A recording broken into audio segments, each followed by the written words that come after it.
Bienvenidos al canal Minuto de Terror. Dale like y suscríbete al canal. Escribe en los comentarios desde qué lugar de México estás escuchando esta historia. Soy Jonás, trailero desde hace más de 20 años. La carretera es mi casa, el rugido del motor es mi música y la soledad de la noche, mi compañera. Pero hace unas semanas, viví algo que lo cambió todo. Me contrataron para un flete raro, algo que desde el principio olía mal. El trabajo era llevar una carga secreta desde un almacén en la Ciudad de México hasta un galpón perdido en el interior de Michoacán. El tráiler no era mío, era de la empresa, un monstruo rojo con una bandera roja enorme ondeando en la parte trasera, como si quisiera llamar la atención a propósito. El contratista, un tipo flaco de traje gris, tenía unos ojos que parecían atravesarte. Fue directo, sin preguntas, sin paradas innecesarias. Entrégalo antes del amanecer. El dinero que ofrecían era más de lo que gano en meses.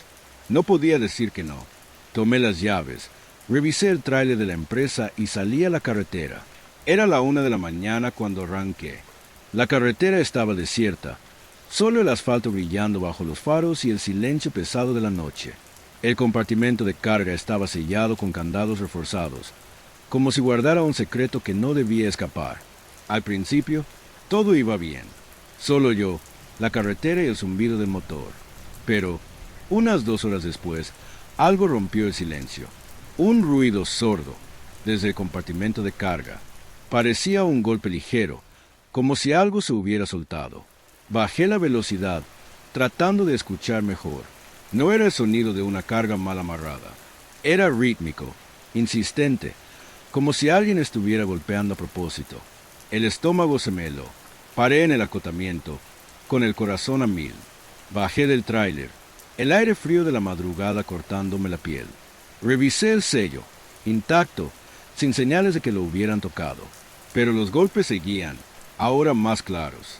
No era uno solo, eran varios, en diferentes puntos de la carga. Volví al volante, tratando de convencerme de que era mi cabeza jugándome una mala pasada. Después de tantas noches en la carretera, la mente empieza a inventar cosas. Pero cuando encendí el motor, los sonidos cambiaron. Ya no eran solo golpes, eran murmullos, gemidos apagados, como voces atrapadas, luchando por hacerse escuchar. La sangre se me congeló. Eso no era carga normal. Parecía vivo. Intenté ignorarlo, acelerar, enfocarme en la carretera. Prendí la radio, pero la estática parecía gritar junto con los sonidos.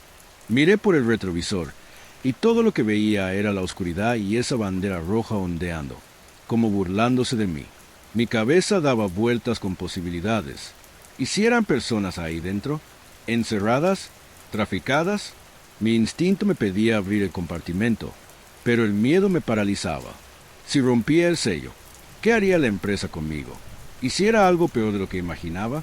Seguí manejando, con las manos temblando en el volante, sintiendo el peso de ojos invisibles observándome desde la carga. Llegué al primer retén policiaco como a las 3 de la mañana. Había 2 policías ahí, recargados en una patrulla, fumando bajo la luz tenue de un poste. Cuando pasó el tráiler de la empresa, uno de ellos levantó la mano e hizo un gesto raro, 2 dedos apuntando al suelo, como si fuera una señal secreta. No dijo nada, solo saludé y seguí, pero ese gesto se quedó grabado en mi cabeza. En el segundo retén, lo mismo, otro policía, otro señal con los 2 dedos. La garganta se me secó. ¿Sabían algo? ¿Estaban metidos en esto? ¿O era pura coincidencia? El tráiler, con esa bandera roja tan llamativa, parecía un faro anunciando mi paso, y los sonidos en la carga no paraban. Ahora estaba seguro. Eran voces, apagadas, desesperadas, pidiendo ayuda. Las horas siguientes fueron un infierno. Cada kilómetro parecía eterno. Cada sombra en la carretera parecía viva. Las voces en la carga se volvían más claras, como si intentaran formar palabras. Una frase se repetía, débil, pero lo bastante clara para hacerme sudar frío. Por favor, sácanos de aquí. Mi mente estaba hecha pedazos. Quería ayudar, pero el miedo a lo que podía estar ahí dentro o a lo que la empresa me haría me mantenía al volante. El cielo ya empezaba a aclarar cuando llegué al destino. Un galpón aislado en medio de un terreno baldío, rodeado de alambres de púas y alumbrado por reflectores que parecían más vigilantes que iluminadores. Bajé del tráiler, con las piernas temblando. 3 hombres me esperaban, todos con el rostro cubierto por máscaras oscuras. Uno de ellos, el más alto, revisó el sello con una linterna, mientras los otros descargaban cajas de madera del compartimento. Las voces se callaron de repente, como si supieran que las estaban escuchando. Intenté preguntar qué era la carga, pero el hombre alto me cortó con una mirada que me heló la espalda. Hiciste tu trabajo. Ahora lárgate. Me arrojó las llaves de un bocho viejo, oxidado, estacionado junto al galpón. Usa eso para regresar. Y olvida lo que oíste. Subí al bocho, el motor tosiendo como si fuera a apagarse en cualquier momento. Mientras manejaba, no podía sacarme las voces de la cabeza. Eran humanas, estaba seguro. Personas atrapadas, traficadas, quién sabe para qué. El bocho traqueteaba en el camino de terracería y, en el silencio, empecé a escuchar algo nuevo. Un zumbido bajo, como una radio mal sintonizada, saliendo de la guantera. La abrí con cuidado y encontré un walkie-talkie viejo, encendido. Una voz metálica salió del aparato, clara y fría. Jonás, te lo advertimos. Sin preguntas. El corazón se me paró. ¿Cómo sabía mi nombre? ¿Me estaban vigilando? Pisé el acelerador, el bocho quejándose por el esfuerzo. La voz en el walkie-talkie siguió, ahora con un tono amenazante. Regresa a la Ciudad de México. No pares, no hables, o te vas a arrepentir. Arrojé el aparato por la ventana, pero el pánico ya me había atrapado. Cuando llegué a la carretera, vi una patrulla en el acotamiento. Era mi oportunidad. Paré el bocho, bajé corriendo y les conté todo a los policías, los golpes, las voces, el galpón. Se miraron entre sí, y uno de ellos hizo el mismo gesto con 2 dedos al suelo. Súbete a tu carro, amigo. Esto no es asunto tuyo, dijo el otro, con una sonrisa que no llegaba a los ojos. Regresé al bocho, derrotado. No había a quien acudir. La empresa, los policías, todos parecían parte de la misma red. Manejé de vuelta a la Ciudad de México como en trance, con las voces de la carga resonando en mi cabeza.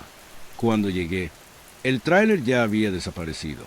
El hombre de traje gris me encontró en el almacén, con la misma mirada cortante. Buen trabajo, Jonás.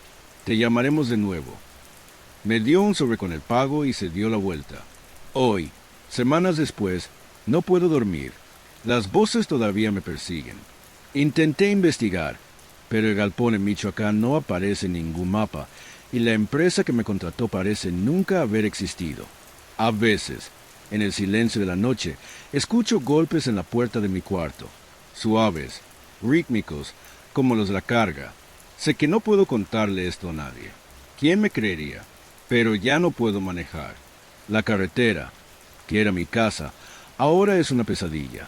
Y, en el fondo, sé que todavía me están vigilando, esperando el próximo flete.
Não se esqueça de deixar o seu like e se inscrever no canal. Até a próxima história assustadora.